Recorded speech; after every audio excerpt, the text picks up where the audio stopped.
Marie-Ève Lévesque, on est au Victoria Café à Châteauguay. Donc, tu as choisi cet endroit pour qu'on réalise ton entrevue ensemble. Explique-moi le pourquoi de ton choix.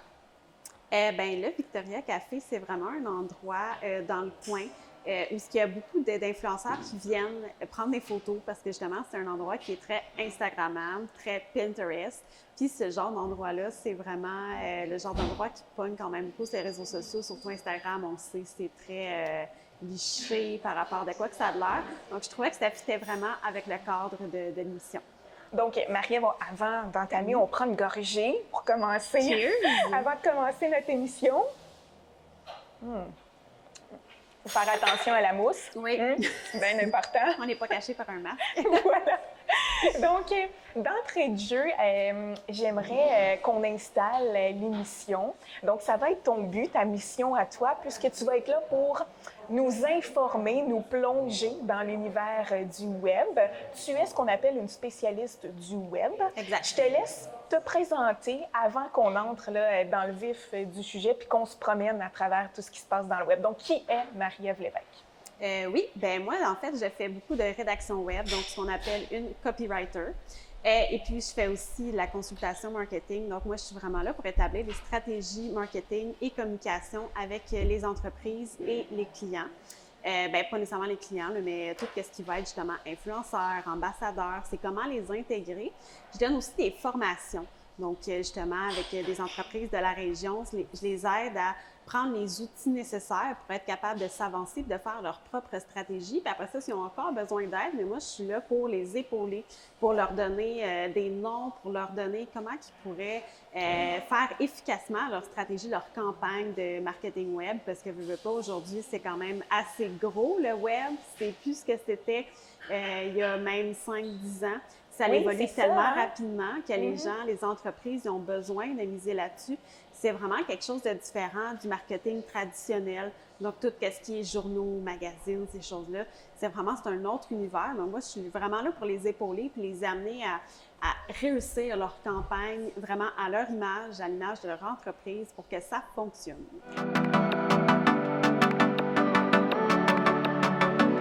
Rentrer dans l'univers des métiers différents qu'on peut retrouver sur le web. C'est impressionnant de voir quand même qu'il y en a plusieurs. Oui, donc, on va commencer, si tu le veux bien, avec celui qu'on voit un peu partout, le métier d'influenceur. Donc, je te laisse entrer dans ce monde puis nous expliquer un peu ce qu'est un influenceur, ses avantages, ses inconvénients, il y en a sûrement. Donc, vas-y, ma chère Marie-Ève, on te suit.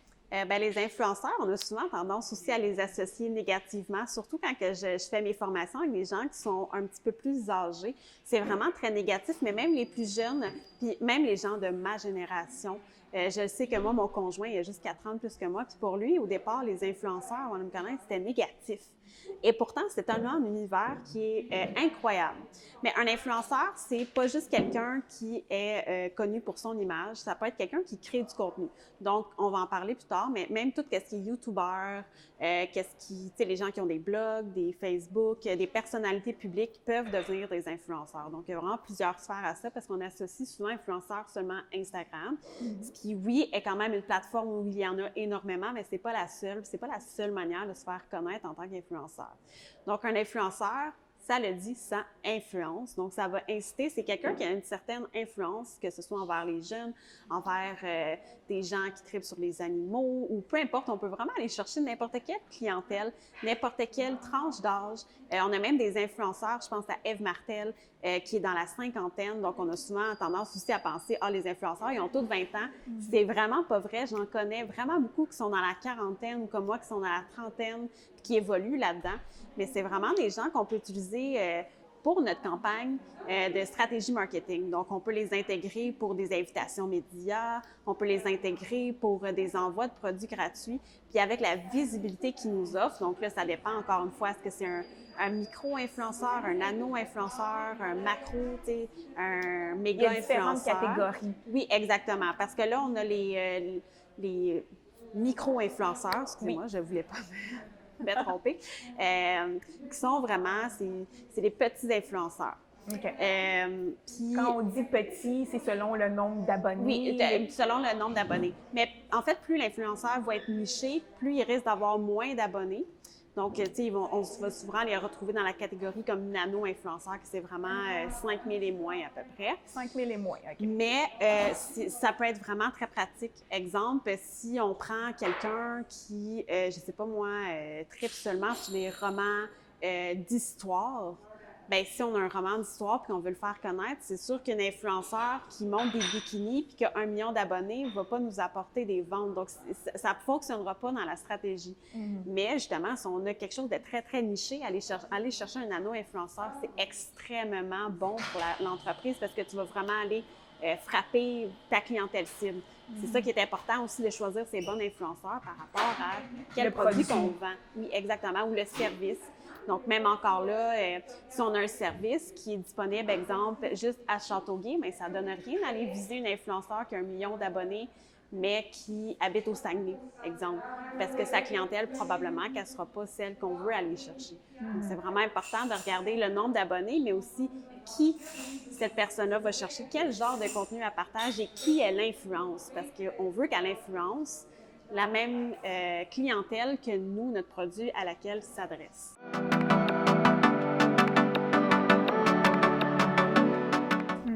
Puis, ces fameux influenceurs-là, est-ce que c'est prouvé qu'ils ont un certain impact sur le produit? En fait, si moi, je vais rencontrer une influenceur, puis je lui demande un influenceur, puis je lui demande, tu sais, vas-y, fais la promotion de tel produit. Est-ce qu'il y a eu, des études qui démontrent que oui, ça va avoir un impact sur ton entreprise, sur le produit que tu as envoyé? Oui. En fait, souvent, ce qu'on va recommander, si c'est un envoi de produits gratuit, il n'y a pas nécessairement de contrat avec ça. Okay. Mais si on fait une collaboration payante, bien là, on peut exiger dans le contrat de revoir les statistiques, donc voir combien de personnes que combien ça a eu de j'aime, exactement, combien il y a eu de j'aime, combien il y a eu de commentaires, de partages, comment que si on a un lien affilié aussi avec un influenceur, c'est une excellente façon de tracer toute la retombée que cette campagne-là peut avoir eue. Mais aussi, tu sais, même avec les produits gratuits, en donnant un lien affilié ou un code promo, mais ça, c'est hyper facile après ça de savoir, OK, tel influenceur nous a apporté 100 clients, elle nous en a apporté 5, elle nous en a apporté 1000. C'est vraiment une façon qui est efficace pour tracer. Puis c'est ça aussi l'avantage. Des fois, oui, les produits gratuits en envoi, ça fonctionne, mais c'est aussi l'avantage quand on fait une collaboration payante avec un influenceur, c'est qu'on peut vraiment tracer avec des chiffres qui sont vraiment clairs, nets et précis, puis des chiffres qui sont vraiment valables pour se dire, OK, notre campagne, elle a fonctionné ou elle a moins bien fonctionné, pour après ça se repositionner de peut-être qu'on n'a pas bien ciblé nos influenceurs. Des fois, c'est des raisons dans lesquelles une campagne peut moins bien marcher. On les a pas assez bien ciblés, c'était pas la bonne saison. Finalement, le produit, on aurait dû envoyer un autre produit à la place à cet influenceur-là. Mais oui, il y a toutes sortes de façons de vraiment tracer toutes ces campagnes-là. Et en plus, ça coûte moins cher que le marketing traditionnel. Donc, c'est vraiment très avantageux pour les entreprises de faire ça.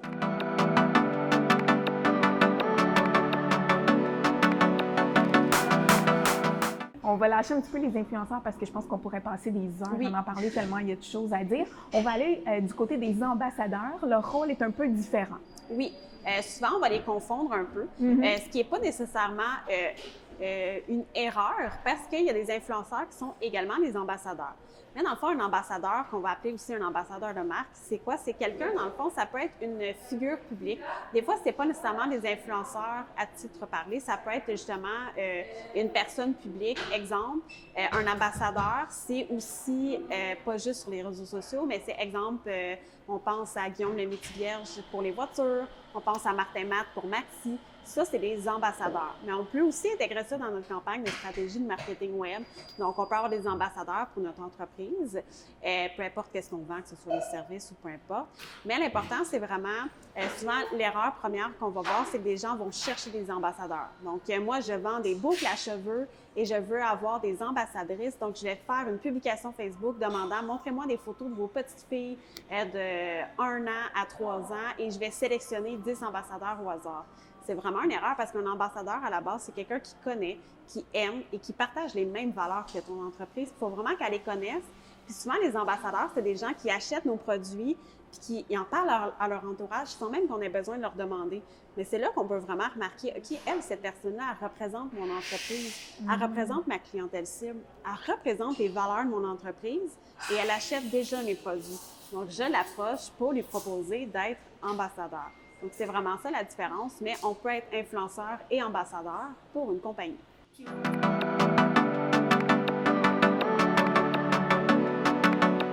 Si on y va maintenant du côté des YouTubers. Oui. Donc, eux autres, qu'est-ce qu'ils font exactement? Oui, bien, les YouTubers, c'est comme un peu les premiers créateurs de contenu qu'on a vu apparaître. Là, un peu, hein? Dans le fond, YouTube, c'est parti en 2005, puis on se souvient, au début, c'était pas des vidéos très, très éditées. C'était des vidéos de chats, des choses, des gens qui se font mal, des fails. Bien, encore aujourd'hui, je te rassure, Marie, il y en a des fois, il y a encore du n'importe quoi. Il y en a énormément.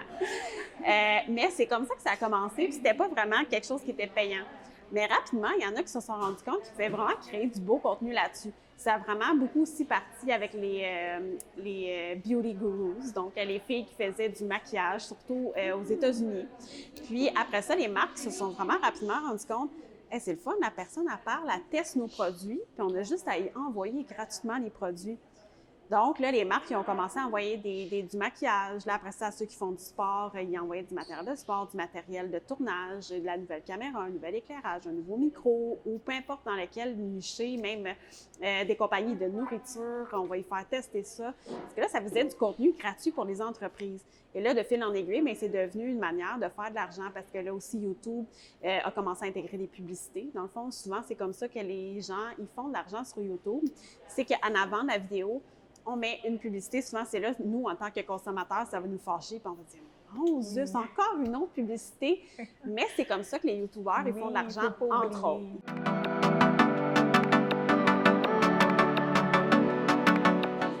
Puis, il y a les blogueurs. On arrive aux blogueurs, ce que tu fais, toi aussi, exactement. Entre autres. Oui. Donc, explique-nous un peu, c'est quoi votre travail, vous, au niveau du web?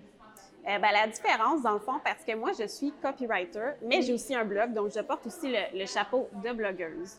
Donc, un blog, ça va être une plateforme où on va partager des textes, puis on va souvent être niché dans peu importe la plateforme.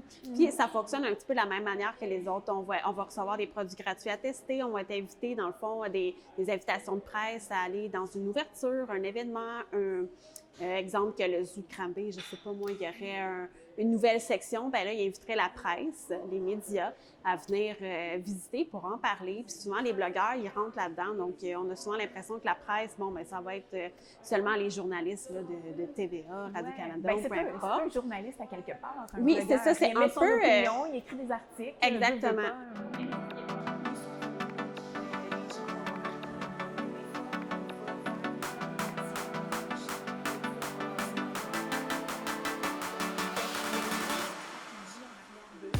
Oui.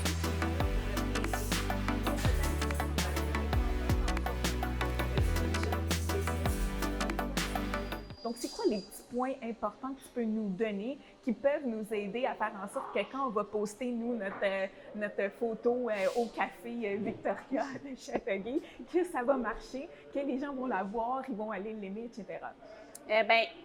Ça dépend tout le temps. Il n'y a pas de recette magique. Ça change. Oui, mais ça change énormément. Dans le fond, avec Facebook, comme la majorité des plateformes, que ce soit Instagram ou YouTube, il y a ce qu'on appelle un algorithme, qui est un calcul mathématique que nous, on ne contrôle absolument pas, qui va vraiment aider à faire voir ou pas la publication.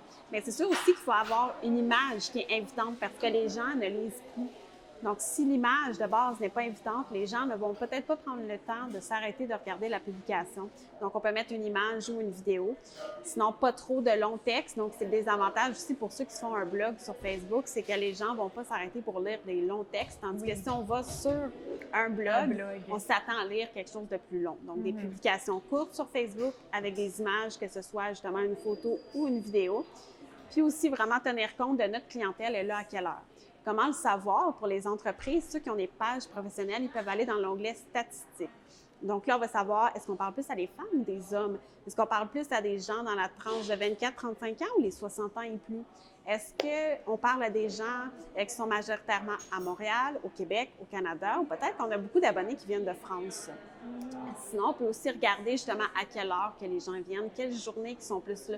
nos clients, nos gens qui nous suivent sont là à quelle heure, sont là quel jour. Donc ça, c'est vraiment quelque chose qui est important pour une entreprise, d'aller regarder ses statistiques, puis d'aller vraiment s'épauler pour se dire, si je publie ma publication un mardi soir à 10 heures, probablement qu'elle va passer dans le beurre, peu importe son domaine. Là, ça, c'est pas mal un assuré. Là, ça va, je vous dis, faites pas ça, ça va passer dans le beurre.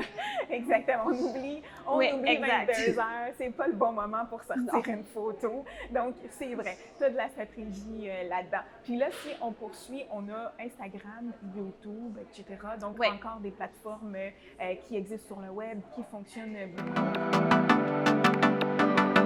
Puis Instagram, c'est surtout de la photo. Tout est léché. Les textes sont courts. Donc, c'est peut-être ce qui attire aussi un peu les jeunes d'aujourd'hui, veut pas. C'est un gros univers. Oui. Donc, est-ce qu'au niveau de l'entreprise, ça fonctionne autant? Oui, ça fonctionne très, très bien, surtout en faisant les stories au quotidien. C'est vraiment la fonction Instagram qui fonctionne le plus. Les fameuses stories qui marchent beaucoup. Oui, c'est du contenu éphémère. Puis plus on en fait, plus les gens vont nous regarder parce que c'est rare qu'on se rend 15 pastés plus loin. On va tout le temps regarder à peu près les mêmes personnes. Puis plus on en fait, plus on va apparaître dans ces pastés-là au début de nos personnes. Comme c'est du contenu éphémère, les gens ils ont peur de manquer quelque chose. Le fameux fear of missing out, le FOMO qu'on a beaucoup parlé avec Facebook là, il y a quelques années, qu'on parle de moins en moins, mais les stories, c'est ça que ça a créé. Une peur de manquer quelque chose parce que c'est juste là pendant 24 heures. D'un coup, que j'ai pas vu la story de telle personne. Fait que ça crée vraiment ce sentiment-là chez les gens. Donc, c'est vraiment payant, entre guillemets, parce qu'on ne reçoit pas de l'argent, mais c'est à moins d'avoir une commandite, là. Mais c'est payant de le faire en tant qu'entreprise parce que les gens vont avoir peur de manquer ça. Ça crée vraiment ce sentiment-là. L'impact de la curiosité, c'est fou. Exact. C'est vraiment, c'est énorme. Wow. Puis, je veux qu'on parle quand même de TikTok vite avant qu'on s'en enlève parce que bon, c'est un gros univers. Là. C'est à partir de où le fameux TikTok puis pourquoi c'est rendu aussi gros aujourd'hui? Oui, en fait, avant TikTok, c'était simplement, pas simplement dans le sens que c'était beaucoup connu en Chine. Puis c'était deux entreprises, donc je me souviens plus c'est quoi le nom de la première, mais c'est aussi avec Musical.ly. Puis ils se sont alliés pour faire TikTok, qui est devenu aussi au départ, c'était beaucoup du montage créatif, mais pour faire des danses, pour faire du chant, des choses comme ça. Puis peu à peu, c'est devenu une plateforme qui est devenue très humoristique. Donc, les gens, ils font des montages humoristiques, ils font des pranks à leurs parents, ils font des pranks à leurs amis. Mais il y a encore aussi beaucoup de challenges de danse qui sont vraiment incroyables. On peut choisir la chanson qu'on veut. La créativité sur ce réseau social-là est complètement fou. Il y a de plus en plus d'entreprises qui sont créées en lien pour t'aider à te faire connaître, entre autres, sur le web. Donc, on va commencer avec les fameux gestionnaires de réseaux sociaux parce que oui, ça existe. Et ils sont actifs, hein, parce que je le sais, moi, j'ai tenté de vous contacter, puis je suis débordée, j'ai pas le temps, pas tout de suite, rappelle-moi, je te reviens plus tard. Donc, qu'est-ce que ça fait exactement un gestionnaire de réseaux sociaux? Bien, c'est sûr que ça dépend de la grosseur de l'entreprise, parce qu'il y a des gestionnaires de réseaux sociaux que tout ce qu'ils font, c'est vraiment gérer les commentaires, gérer les messages. Donc, dans le fond, dans les plus connus, dans les GC, donc les CG, dans le fond, les Community Managers, ce qu'on va triper dessus, c'est vraiment ceux qui... il y en a qui sont vraiment reconnus dans le domaine. Comme si on regarde ici au Québec, on a Hydro-Québec, les gestionnaires de communautés sont vraiment très, très drôles. Ils ont une excellente répartie. Donc, eux sont vraiment payés pour ça, de trouver, selon la ligne éditoriale, comment répondre aux clients, comment envoyer la bonne information, s'assurer que c'est bien écrit, aussi répondre aux messages, des nombreux messages que les entreprises reçoivent. Et le créateur de contenu, donc c'est la machine à idées, j'imagine, à quelque part, cette personne-là. Donc, une créative, il faut l'être, j'imagine. Donc, elle se doit de créer tout ce qui se passe sur ta page. Comment tu décrirais un peu souvent, le créateur de contenu va vraiment réfléchir à la ligne éditoriale puis réfléchir à quel genre de photos qu'on va vouloir partager. Puis ça va vraiment s'aligner. Exemple que là, en ce moment où on filme, on est au mois d'août, bien, les créateurs de contenu ils cherchent déjà à créer du contenu pour le temps des fêtes. Wow! Donc, c'est vraiment cette approche-là de tout le temps être à l'avance de son temps. C'est de connaître c'est quoi les modes, c'est quoi les trends en ce moment qui s'en viennent. Ça va être quoi ceux qui vont arriver à l'automne. Puis après ça, ça va être de vraiment observer tout ça pour créer le bon contenu pour l'entreprise, les bonnes photos. Ça peut créer des événements peut-être aussi? Pas les créateurs de contenu. Non, ils sont vraiment là pour créer le contenu visuel de l'entreprise. Ah, parfait. Puis, il y a le stratège marketing. Donc, la différence avec les autres pour celui-ci? Lui, il fait pas vraiment les actions concrètes. Lui, il va préparer le plan. Il est à l'arrière. Oui, il est avant tout ça. Donc, le stratège marketing, lui, ça va être souvent plus pour des grosses compagnies ou des gens qui n'ont peut-être pas de plan de marketing, ils se partent en affaires, ils ne savent pas comment partir ça. Donc, le stratège va vraiment faire une stratégie complète pour l'entreprise. Est-ce que l'entreprise devrait être présente sur Facebook, sur Instagram, sur YouTube? Sur quelle plateforme? Peut-être il y en a que c'est très pertinent que ce soit sur LinkedIn, alors que d'autres, non. Est-ce qu'on fait des publicités? Est-ce qu'on fait des infolettes? Est-ce qu'on se crée un blog? C'est quoi les stratégies? Qu'est-ce qu'on fait? Comment on fait ça? Comment on lance un nouveau produit? Est-ce qu'on fait une campagne de marketing d'influence? Est-ce qu'on embarque avec des ambassadeurs? C'est tout le stratège. Je vais vraiment tout calculer ces actions-là. Puis après ça, il va faire un plan de stratégie marketing. Puis après ça, il va dispatcher. OK, bien là, tu vas avoir besoin d'un gestionnaire de communauté. Là, tu vas avoir besoin d'un créateur de contenu. Là, tu vas avoir besoin d'un rédacteur web pour faire toutes ces tâches-là. Puis, est-ce que une entreprise locale, donc peut-être avec qui vient de démarrer ou avec peut-être peu de moyens, est-ce qu'on peut se permettre d'avoir avec nous, en arrière de nous, une de ces personnes, un de ces postes qui nous aide à nous relancer, à nous accompagner dans notre visibilité sur les différentes plateformes? C'est contractuel, c'est dispendieux, comment, tu sais, sans entrer nécessairement dans le détail des prix, là. Mais moi, je suis un entrepreneur local, puis j'ai besoin de votre aide.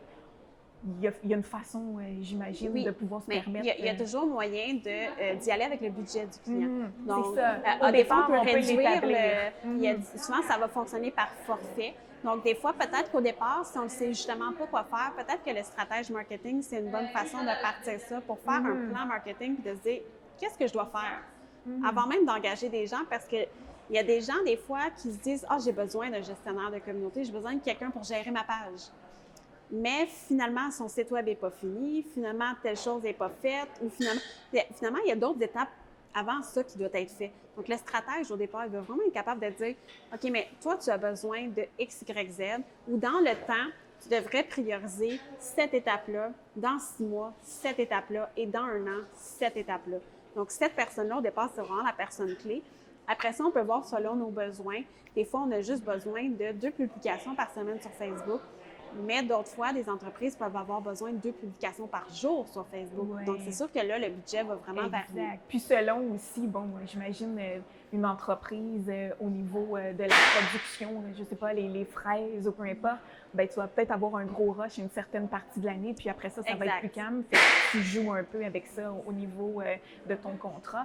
Donc, puis aussi, c'est important aussi de penser, parce que c'est ça le but de l'émission, on n'a pas nécessairement besoin des gros noms qui coûtent cher. On a plein d'influenceurs au niveau local, puis c'est ce qu'on va voir dans l'émission. On va les recevoir, on va jaser avec eux. Donc, c'est important aussi de retenir ça, d'encourager ceux qu'on a dans notre région, parce que l'impact peut être beaucoup plus gros que si tu vas chercher quelqu'un qui a un nom et qui est partout.